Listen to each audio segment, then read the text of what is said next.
दिन में तू ना हो वो दिन ही नहीं, जिस जीवन में तू ना वो जीवन नहीं।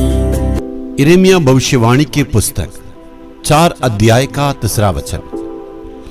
क्योंकि यहूदा और यरूशलेम के लोग से यहोवा ने यूं कहा है, अपनी पड़ती भूमि को जोतो और कटीले जड़ों में बीज मत बो। यदि अच्छे कटनी को देखना है, बहुतायत से कटनी को देखना है, उस हल जोते हुए जमीन को हम पर ध्यान देना है, सही उस खेत पर बोने से ही उस बीज 30 गुने और 60 गुने 100 गुने प्रतिफल को ला सकता है।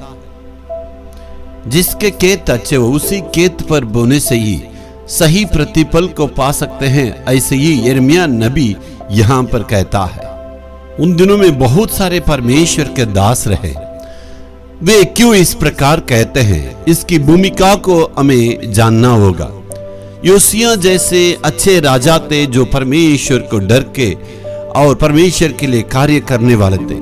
उस राजाओं ने लोगों से कहा और पवित्रता में रहने के लिए और प्रभु के साथ संगति में रहने के लिए कहा।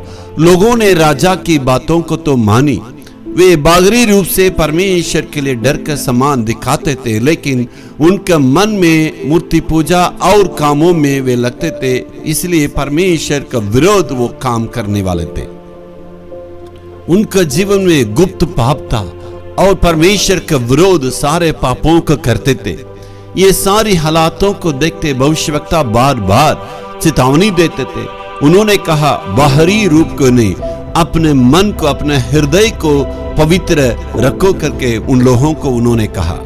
सही प्रतिफल को प्राप्त करने के लिए सही खेत की आवश्यकता है।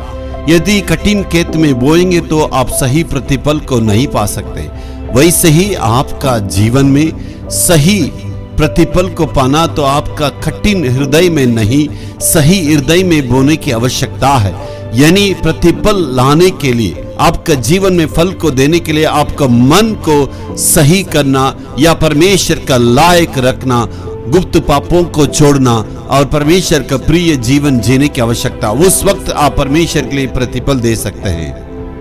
अभी तक आपका जीवन में कोई आशीष नहीं है, अभी तक आपका जीवन बहुत ही सुखी हुई है, आपका जीवन में कोई बढ़ोतरी नहीं है। आज शायद आंसू के साथ इस वचन को आप सुनते होंगे, लेकिन परमेश्वर आज कहता है, आज के बाद आपके आंसू में बदलावट लाएंगे, आपका जीवन में आशीष को प्रभु बढ़ोतरी करेंगे और फल देने का लायक, औरों को जीवन का लाभ देने के लायक हमारा जीवन रहेगा। आपका जीवन के चलते और लोग आशीष को पाएंगे। Hallelujah, hallelujah.